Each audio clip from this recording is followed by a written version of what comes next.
And the next poet is my dear friend and collaborator in our group, Sallie Ehrman. Thanks for coming, everybody. This poem was one that won second prize in our yearly downtown coffee house contest. San Jose Lodge. The unopened bottle of Mike's Pale Ale rests like a warning on the nightstand. It's been hours since he purchased it. He says he wants to quit. I can be this close kissing him when there's no scent of alcohol. I tell him this in support of sobriety. In the midst of conversation, I say something wrong, though I don't know what. He stops looking at me, jumps up from the chair, jean rivets scraping wood. He parks a cigarette in his mouth and puts on his leather jacket.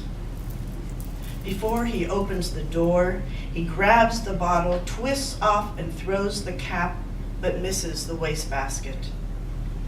Just outside the doorway, he drinks that beer down to the last drop.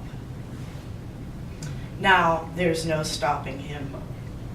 2 liquor stores within a mile. The chasm between us widens. He's turned on the sports station. Another cap clips the lip of the metal wastebasket. I concentrate on breathing deeply, so he thinks I have fallen asleep. But I can't relax until finally I hear him snoring. I get up and turn off the television, slip back into bed as close to the edge as possible. In the morning, he hopes to appease me with his penis. He pulls me on top of his hard-on. He doesn't know, but it's the last time. And on a lighter note, Life Drawing 101. I am not making love in rooms lit by moonlight. I stand naked under fluorescence, leg muscles stretched taut in this 2-minute gesture. Right arm reaches for something not even I can see. Next, I fold myself into an overstuffed chair. Art students study me, measuring hip to elbow, shoulder to thigh. The instructor flirts with embarrassment, saying, "Nipples," as he explains my body. Nervous giggles ensue. He makes them stare at me for 10 seconds.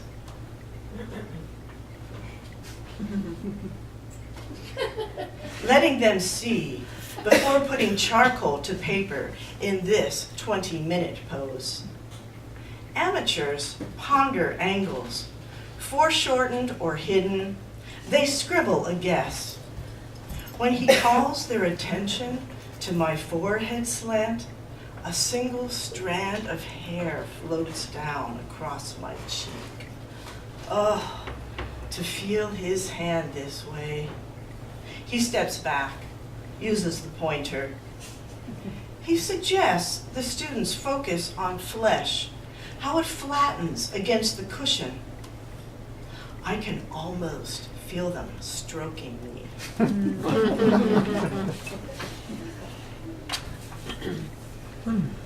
Naivete at 45. I'm so excited. This guy I like is coming to my poetry reading and taking me out for chai afterwards. He wants to hear my San Francisco stories. Can you beat that for a first date? I bet he's going to invite me to the movies. I wonder what's showing. As the reading begins, I don't see him in the audience. Could I have given him the wrong time? When the lights come on during applause, I still don't see him. He probably slipped out to check out the art show downstairs, leaving me to bask in the admiration of fellow poets. A week has gone by, and he hasn't called with an explanation. He might have dropped his phone and is unable to retrieve his old numbers. He drives by while I'm selling at the craft market. I almost call out to him. He could be looking for me.